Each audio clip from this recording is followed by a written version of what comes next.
Very good evening to you all. Welcome, welcome. We've fitted in, we've sat into the room, and so it's great to see you all here. You might want to take a layer or two off as the evening goes on, but it's up to you. It's our great pleasure to have you all here to hear Chris Marshall's lecture series that run over 6 weeks from tonight. And as a relative newcomer, I thought it was appropriate that someone else introduce Chris tonight, someone who's been part of the vision of having a lectureship supported at Victoria in Christian theology for longer than I have. So it's my great pleasure to invite John Allen to come and introduce Chris to us tonight. So if you'd like to welcome John.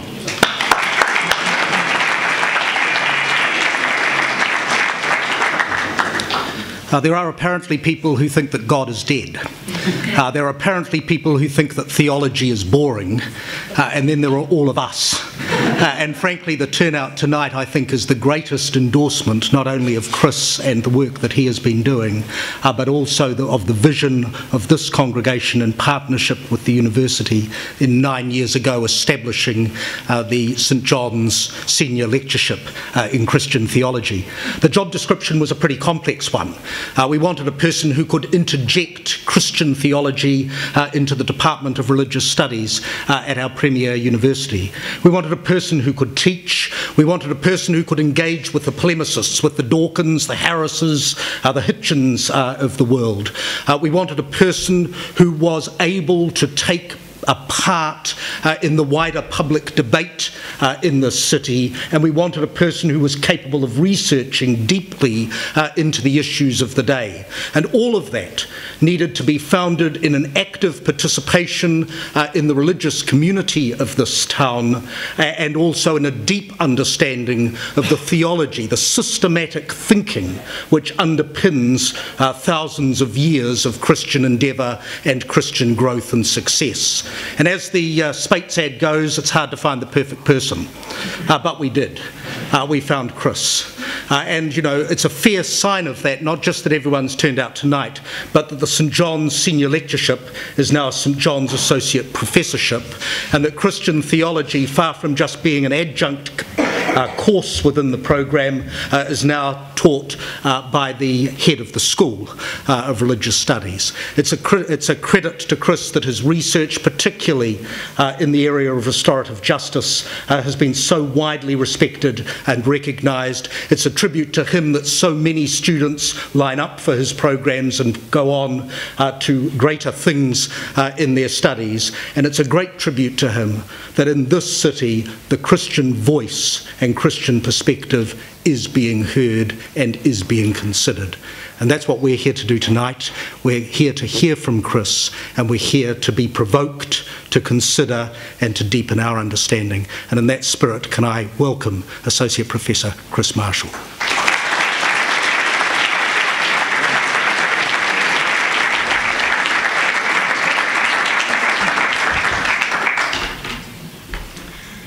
I've heard John speak before, and it's not often you sort of feel a sense of pause about having to follow the person who's introducing you. John is a first-rate speaker, and thank you for those very kind and only partially true words.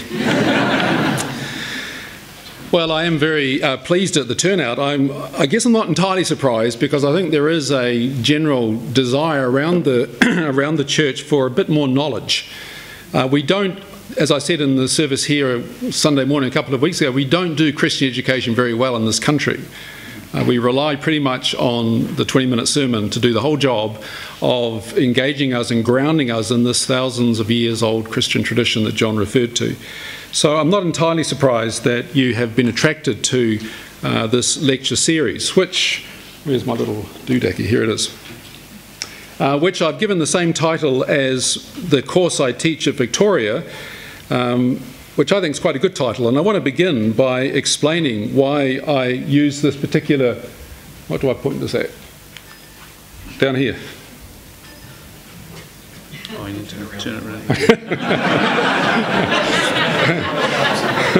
Right.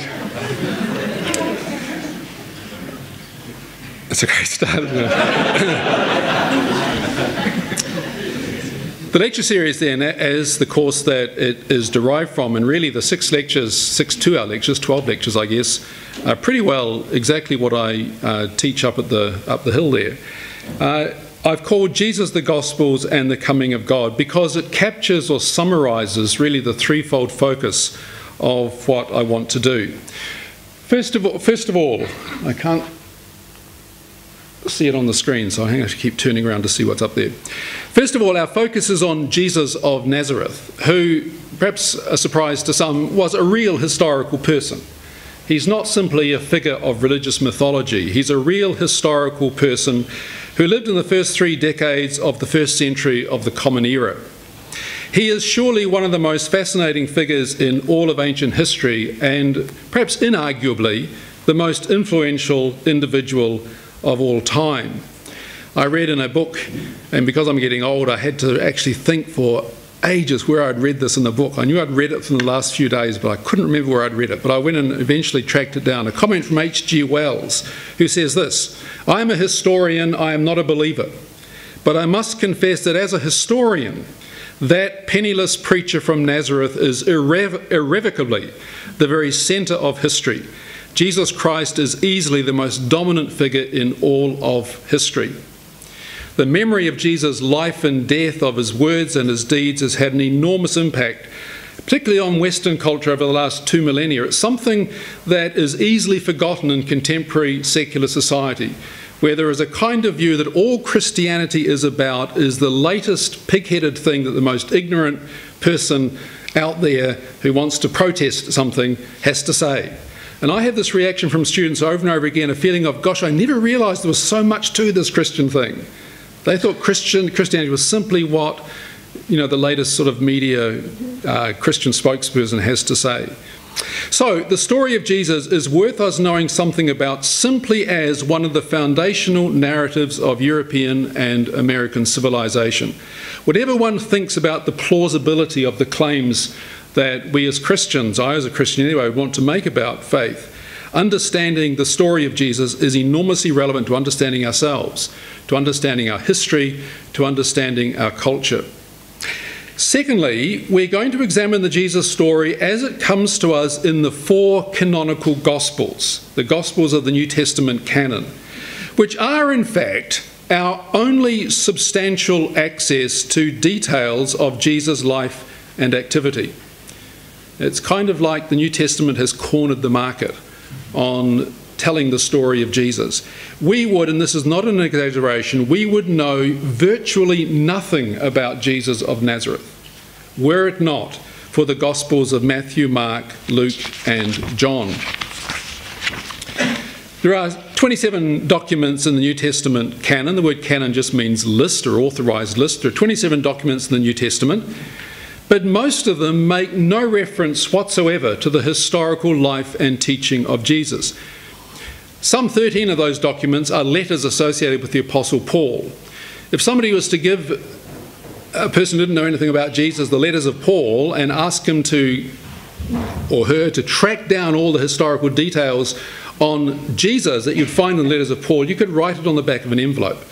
Paul has virtually nothing to say about the historical life and ministry of Jesus. A lot to say about his experience of Christ and his love for Christ, but very little about Jesus' historical background, because he's writing letters, he's not writing Gospels. There are actually only 4 documents in the New Testament that do speak about the life and activity of Jesus, the historical person, and upon them we are totally dependent. True, there are some non-canonical documents outside of the New Testament which refer to Jesus, but they contain very little, if anything, of real historical value. The non-canonical material is comparatively late in origin compared to the Gospels, which are written in the 1st century. The non-canonical material begins in the 2nd century and through the subsequent centuries. It's largely derivative in nature. This material reflects contact with later Christian tradition. It does not reflect independent knowledge of Jesus himself. And much of it reflects rather peculiar and particular theological or political agendas. But let me just give you a bird's eye overview of the material that's available to us apart from the New Testament. Let's begin with Jewish sources, which do mention Jesus just a handful of times. The most important is by the Jewish historian Josephus, who was a rough contemporary of Paul's, born perhaps around the year 37 and living to the end of the 1st century. He makes just 2 brief references to Jesus, both of which were doctored by Christian copyists, because our copies of Josephus is largely due to the activity of Christian scribes, and they couldn't resist kind of gilding the lily a little bit when it came to the references to Jesus. But those 2 references are certainly enough to confirm that Jesus existed, that he was crucified by Pontius Pilate, and that he still had an active following at the time that Josephus was writing. But not very much else can we learn from Josephus about Jesus. A lot about the context of the time, but not much about Jesus. The vast corpus of Jewish rabbinic literature also contains only a couple of references to Jesus. But they are very late in origin. They are found in a later lecture. I'm going to quote these 2 references to you. They're found in the Babylonian Talmud from the 6th century. In our earlier Jewish sources in the 2nd century Mishnah, there is no reference to Jesus at all. I mean, they're not historical narratives, so perhaps it's not surprising. Furthermore, these Talmudic references are, again, not independent traditions about Jesus or knowledge of Jesus. They are responses to Christian claims being made about their religious founder. So we can't get very much of historical value from them either. Our only 1st century pagan author to mention Jesus is the Roman historian Tacitus, who does so in the context of discussing Nero's persecution of Christians in the early 60s. Unfortunately, the volume of Tacitus's annals that covers the period of Jesus' ministry has been lost, and so we don't have any record of what he might have known about Jesus. There are 3 later Roman writers, Suetonius, Pliny the Younger, and Lucian, who also refer to Christian devotion to Christ, but once again they tell us virtually nothing about Jesus himself. Now, the fact that Jesus was scarcely noticed by Jewish and pagan writers who were his contemporaries may seem surprising to us, given how important a figure he became. But we need to remember that Jesus was a marginal Jew leading a marginal movement in a marginal province of the vast Roman Empire. One of the great Jesus scholars of our day, a man called John Meyer, has entitled his multi-volume work on Jesus, and he's up to volume 6, I think. This is his life work. He's entitled it A Marginal Jew, in order to capture this curious fact that at the time in the 1st century, Jesus was really a very marginal figure in a very marginal place. Now, in addition to Jewish and pagan sources, there are a variety of so-called apocryphal gospels. About 40 or so that we know of or have records of. These are Christian documents, so they're written from within the Christian world, that sometimes claim, many of them call themselves gospels, although they don't often look very much like our gospels, but these gospels or documents sometimes claim to relate the words and or deeds of Jesus, which we don't find recorded in the New Testament. And there's a lot of them. Just to give you some examples, there's the infancy Gospels of Thomas and James, there's the Gospel of Nazarenes, the Gospel of the Ebionites, the Gospel of the Hebrews, the Gospel of Peter, the secret Gospel of Mark, which has recently been shown to be a fraud, the Gospel of Philip, the Gospel of the Egyptians and Acts of Pilate, the Gospel of Mary, and most recently, it hit the headlines about 3 years ago at Easter time, because that would encourage sales of the book about it, the Gospel of Judas. It's a real document that has been known of for a long time and was recently translated and published. The most important of these is the so-called Gospel of Thomas, which is a collection of 114 sayings attributed to Jesus. They all just begin, "and Jesus said," and there's 114 of them. A document that was found at a place called Nag Hammadi in Upper Egypt in 1945, and is by far the most important of these non-canonical Gospels. But as a group, once again, we have to, I think, say that these documents have very little historical value.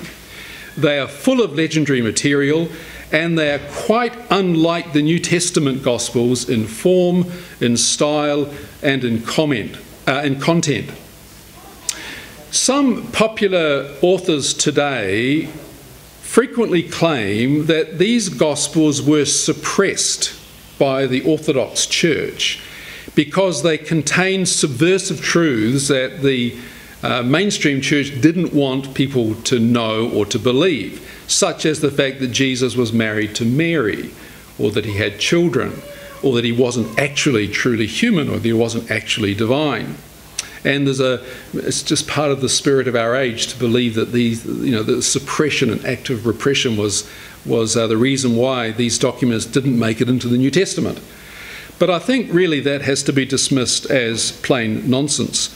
These documents were rejected because they are historically unreliable and legendary, and often theologically quite peculiar, and very frequently very anti-Semitic. Philip Pullman, who's no friend of Christianity, recently read these apocryphal Gospels when he was researching for a novel which I haven't read, but a novel that came out last year, I think it was, or the year before, called The Good Man, Jesus and the Scoundrel Christ. Has anybody read it? I haven't. Pullman was researching this, and he refers in an article I read to the suggestion that, and these are his words, it was only by accident or caprice that they were not put into the New Testament, which he recognises as a common claim made by people today.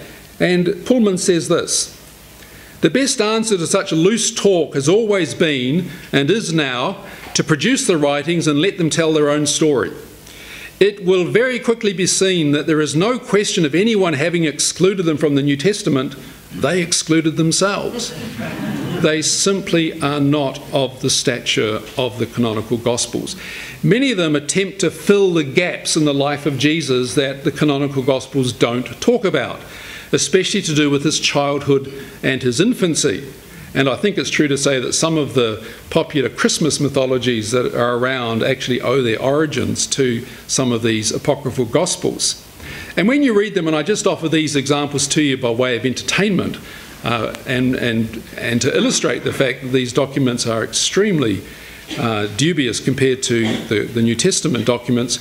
In these infancy Gospels, Jesus does not appear as a very nice little boy at all. He's not the sort of boy you'd want playing with your kids. Let me give you an example, or a few examples, from the infancy Gospel of Thomas, which stems from the 2nd century. One story tells of Jesus as a 5-year-old child who was playing by the river.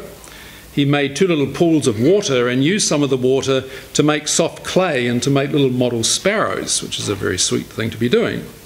Someone, however, went to his father Joseph and complained that Jesus shouldn't be playing on the Sabbath. So Joseph goes out to tell Jesus off. Jesus, in a petulant sort of response, claps his hand, and the sparrows come to life and fly off into the distance. Later, another child comes along and takes a stick and uses, this is a very spiteful thing for a kid to do, takes a stick and he wrecks these little pools that Jesus had been made. Jesus gets extremely angry about this and curses the boy, who promptly withers up and dies. On another occasion, Jesus is walking through a village and another kid comes running along and accidentally bangs into him. As you do in villages, Jesus turns and strikes the boy dead. The parents of the child complained to Joseph about Jesus, saying, and I quote, "Teach your boy to bless, not to curse, for he is killing our children." Shrinking our kids. Honey, you shrink the kids. So Joseph calls Jesus in for a good telling off, but Jesus gets his revenge by striking his accusers blind.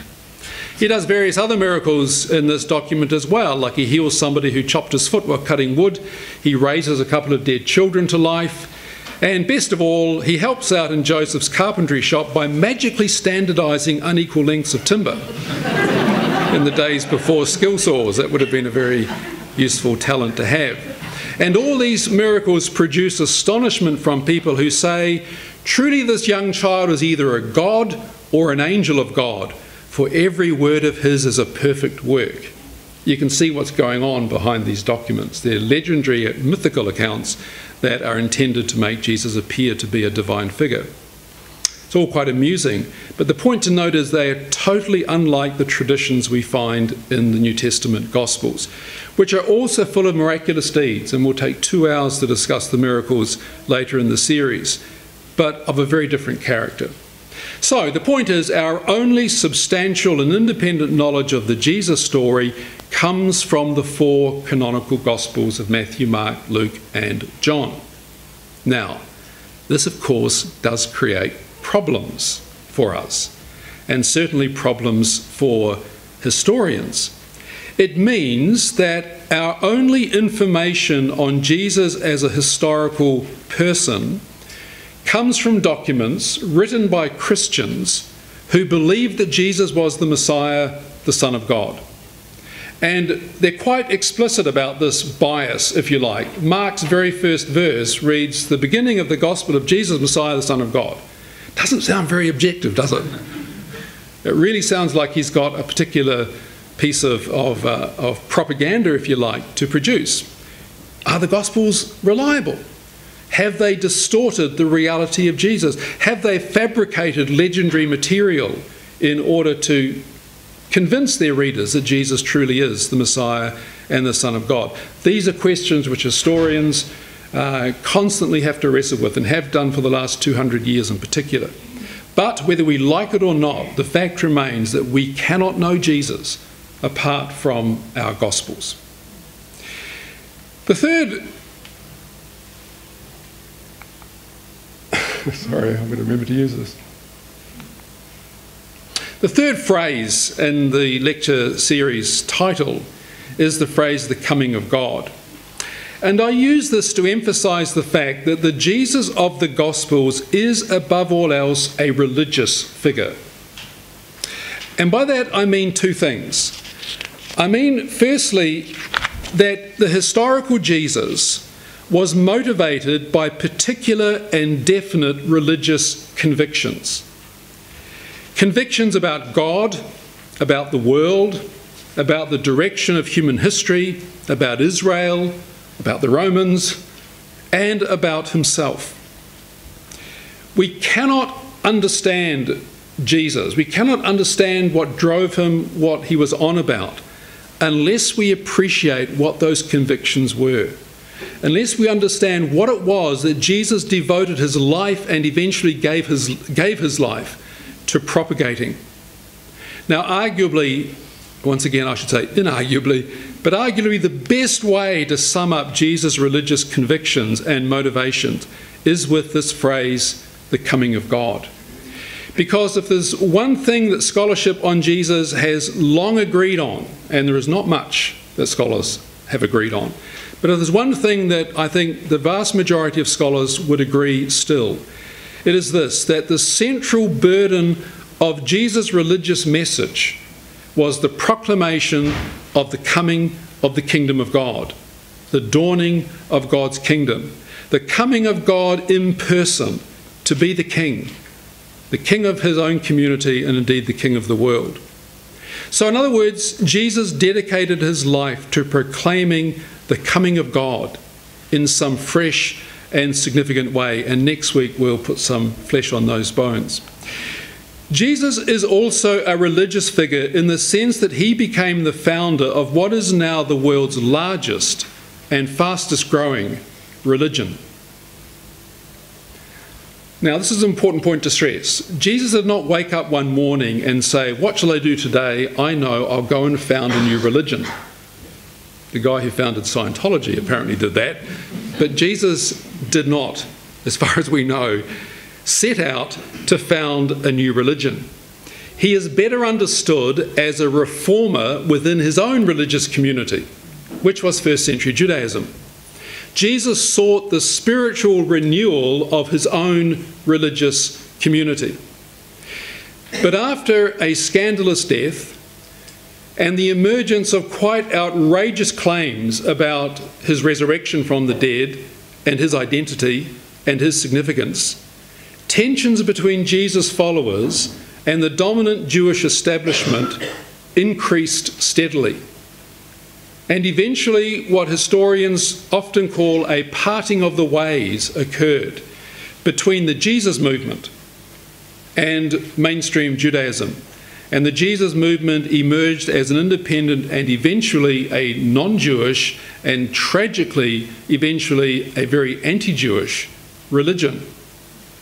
Now this parting of the ways between the Jesus movement and what effectively became Rabbinic Judaism was caused at root by the early Christian claim that in the person and destiny of Jesus, God had come to them in a unique way. That in the death and resurrection of Jesus, God had visited his people in an unprecedented and definitive way, and a way that had significance not only for Israel, but indeed for the whole of humanity.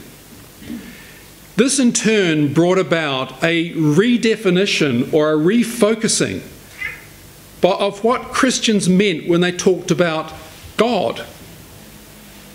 I mean, we often assume in our arguments about whether God exists that the word God has a fixed meaning. Well, it doesn't. You need to think about what that word actually evokes, who God is. And the early Christians, all of whom were Jews, because of their experience of Jesus, were forced to rethink what God was like. And here is, I think, the most helpful way to capture what was going on. Thereafter, whenever Christians thought about Jesus, they found themselves thinking about God. And whenever they thought about God, they now did so in relation to Jesus. Whenever they thought about Jesus, they found themselves irresistibly, and I was going to say irrationally, but I mean sort of pre-rationally. It's not that they sat down and worked out their theology and then started to proclaim it. It was the other way around. They found themselves irresistibly thinking about God. And whenever they thought about God, they now did so in relation to their experience of Jesus. So that Jesus became for his followers, and we find this going on in the earliest New Testament documents we have, Jesus became a kind of window into God, the one controlling reference for comprehending God's own being and God's own character. And this perception that somehow Jesus defines God for us in a new and fresh way and a definitive way, this perception is the departure point for all subsequent Christian theology in all its complexity and variety. That in the person and achievements of Jesus, God has come near to us, opening up striking new insights into what God is like and what God has done. Now, I say that not only as a theological claim, and it is a theological claim, but I dare to say it also as a historical statement. I think it's historically true to say that. Whether one agrees or believes with the conclusions the early Christians came up with, the historical fact is that their experience of Jesus generated a whole new way of thinking about God and about God's relationship to his people and to the world. The historical story of Jesus, or the story of the historical Jesus, actually ended up generating a new religion or a new twist to the religion of Israel. And the aim, I think, in this series is to understand how and why this happened. So then, the aim I have is to give us something of an overview of the life and ministry of Jesus as recorded in the New Testament Gospels, in an attempt to appreciate why it is that Jesus emerged as this figure of enormous religious and theological significance. And the first principle of any historical investigation is to locate the object of our concern in its historical context.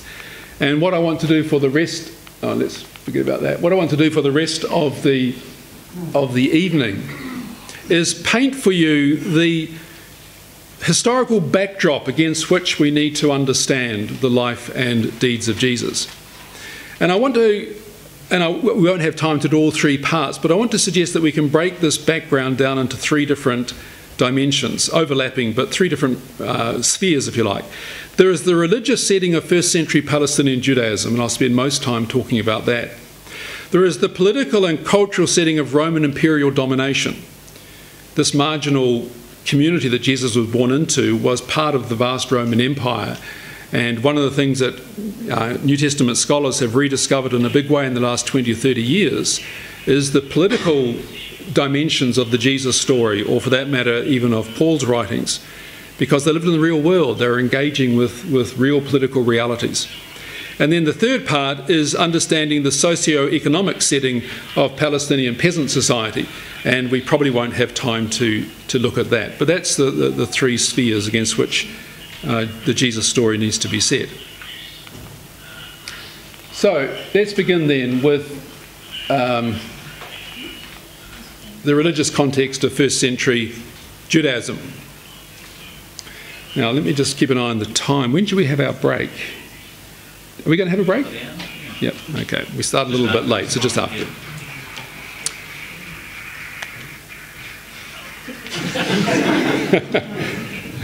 Got an audience clapping for me already. Perhaps the single greatest gain of recent scholarship on Jesus, and by recent I mean the scholarship of the last 40 years, is the recognition that Jesus was not a Christian. Jesus was not a Christian. He was a first century Palestinian Jew. The early Jesus movement, if you like, was a messianic sect within first century Palestinian Judaism, an ancient religion that at the time embraced between 7 and 12 million people.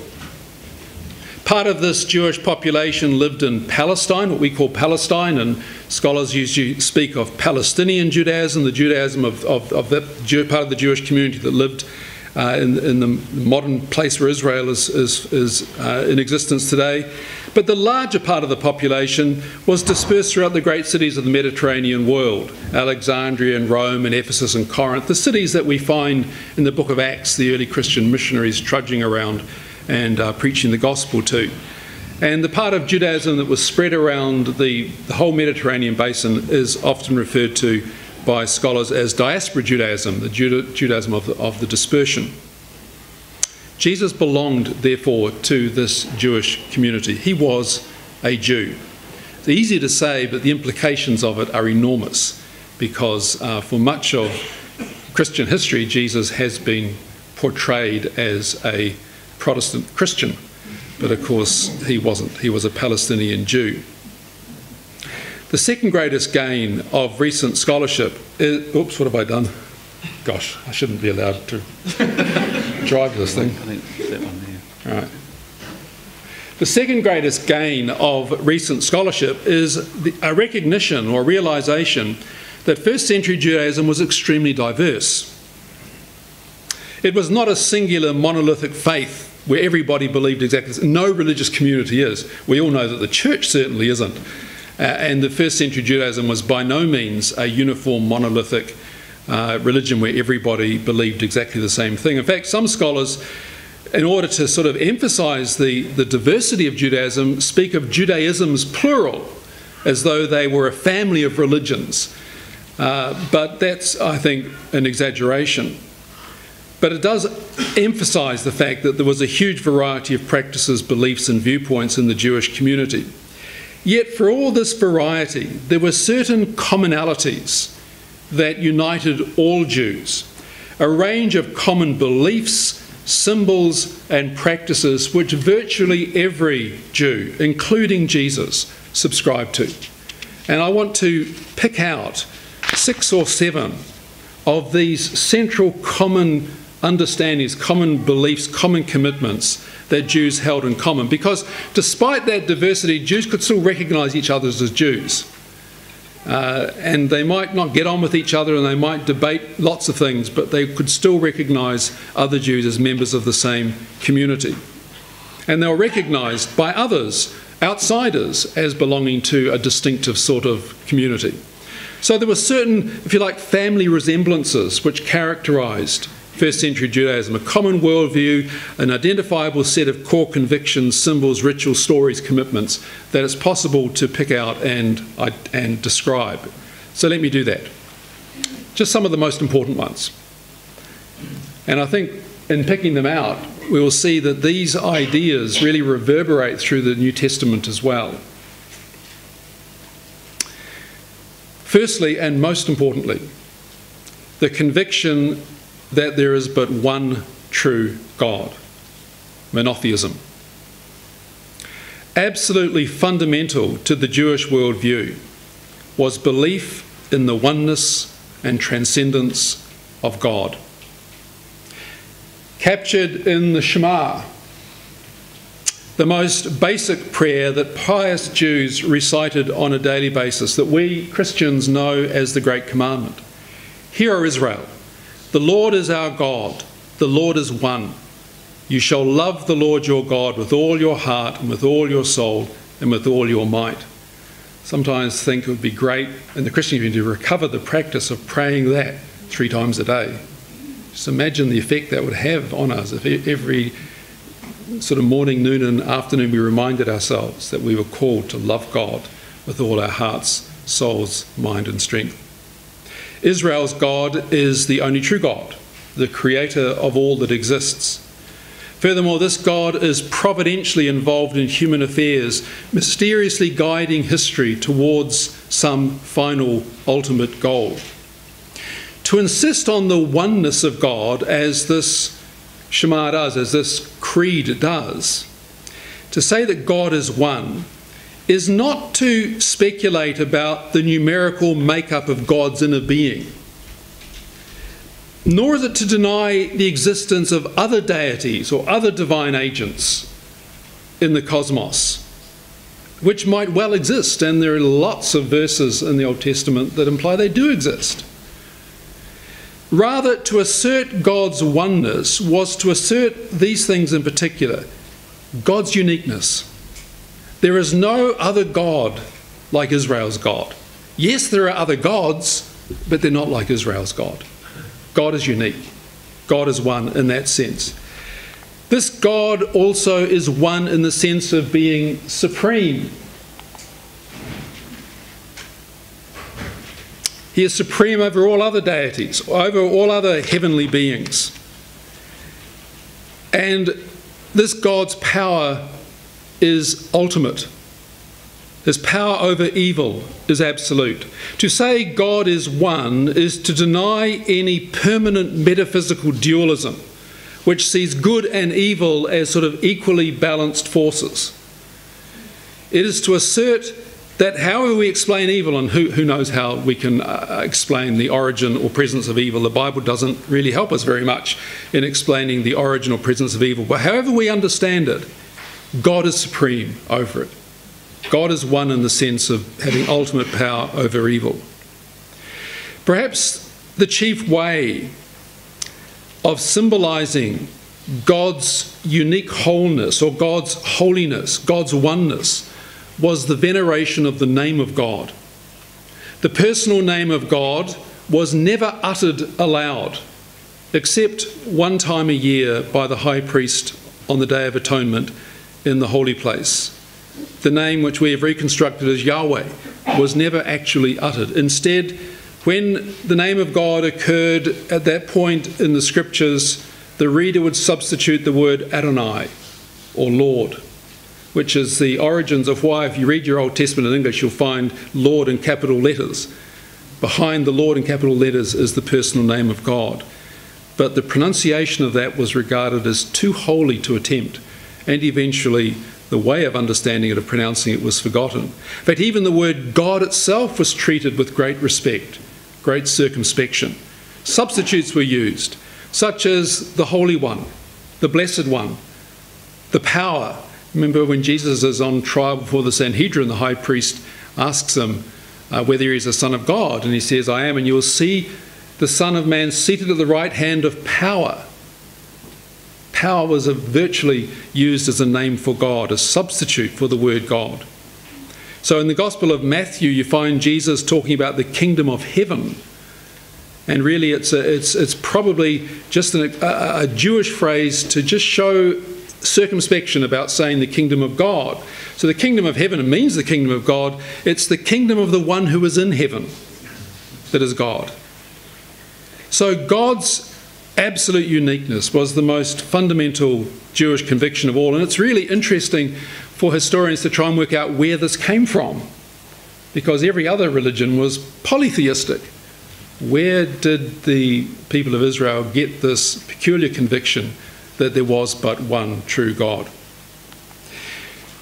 Hand in hand with the affirmation of monotheism was the concept of election, or the concepts of election and covenant. This one God has one people.